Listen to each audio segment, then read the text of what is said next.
Hey everyone, welcome to the next Tyranid Tactica video.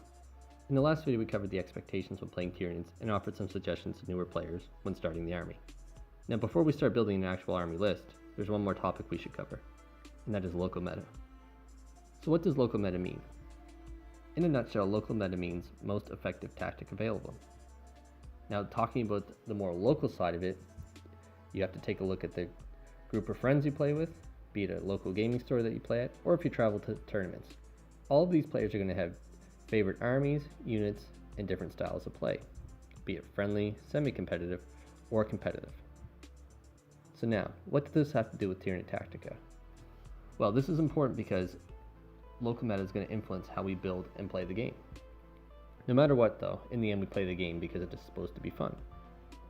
So if we start building our list to keep up with opponents once we've identified what the local scene is like, it's going to help us keep the matches close and help you from not getting blown off the table or scoring very low points each game. Considering what armies and styles that will most frequently be showing up, you can build your list around that and make things a whole lot more enjoyable for yourself. In the end though, there is no be-all, end-all when talking about local meta. It is simply just that, local. Some locations though tend to go along with the professional circuit and keep up with the top list, which obviously means more competitive lists that will be around. I do want to stress that when a lot of people see the term local meta, they think, oh, this means super competitive, win at all costs type things, which is not always the case. Again, it's local to you. So let's talk a little bit about Tyranids, generally speaking. They're in a bit of a hard place when looking at the competitive scene. However, that doesn't mean you'll struggle with success in your local area. Tyranids are strong at scoring objectives, but can sometimes lack the killing power when compared to other forces such as Space Marines. Keeping this point in mind, you should always remember that 9th edition is all about racking up points. Tyranids have the movement to score fast and early in the game, which is essentially the meta behind Tyranids at this point in time. But we'll get into that in more depth in a future video. So one thing I want to talk about as well, some people when they hear about building a list around local meta confuse this with list tailoring. Building for your local scene means creating a list that is well-rounded and can hopefully hold its own against the most common units and strategies. List tailoring refers to building a list to directly oppose your opponent's list. Usually prior knowledge of your opponent's list is used when tailoring. So don't feel guilty about building your force around your local meta, especially when you're just starting the game. It is a smart move and again, keeps the games tight and helps it make more enjoyable for all. Now in terms of advice for Tyranid units and some common builds that are frequently used regardless of the scene. Leviathan Tyranid warriors of roughly 6+ models with enhanced resistance adaptive physiology are quickly finding their way as some of the primary objective holders in many lists, again regardless of the scene.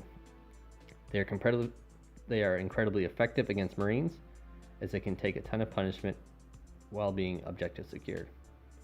When facing vehicles and heavy builds like that with a lot of elite infantry, the Cronus Patrol is the way to go. The Cronus Patrol consists generally of a Neurothrope, a unit of Rippers to deep strike in and deny some psychic, Hive Guard, usually consisting of 3 to 6 models, depending again if you're facing off against a lot of vehicles, more would be better, but again, this depends on generally what your opponents like to bring. And then rounding it out with the Exocrine. So it's tough in this video to talk about specifically all the fine details when it comes to building Tyranids around the meta of the game, because again, the whole point of this video is looking at the local end of it. This is just to help you get some ideas and considerations when starting out with your Tyranid army, or if you're building upon your Tyranid army, some things just to think about. In the end, just as I always will say in these videos, I strongly encourage you to build your Tyranid list around scoring objectives. In 9th edition, this is the way to go. Remember to have fun and use some of the techniques from the previous videos to stay positive and grow as a player regardless of the outcome of the match. Thank you so much for watching.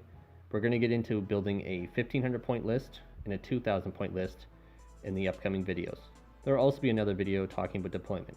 Essentially, we're going to work our way through strategies from starting a Tyranid army, into building the army, into gameplay, and then talk about some things post game to reflect on list building.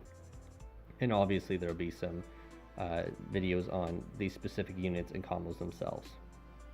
The big thing I like to do is get lots of playing time with the units, so that way I have a lot of experience and I can come confidently with knowledge behind what I want to share with everyone. So again, thank you so much for watching. I know this might not have been the most exciting topic, but again, I'm trying to target this to newer players and help people get an enjoyable game of 40k in. We'll see you in the next video.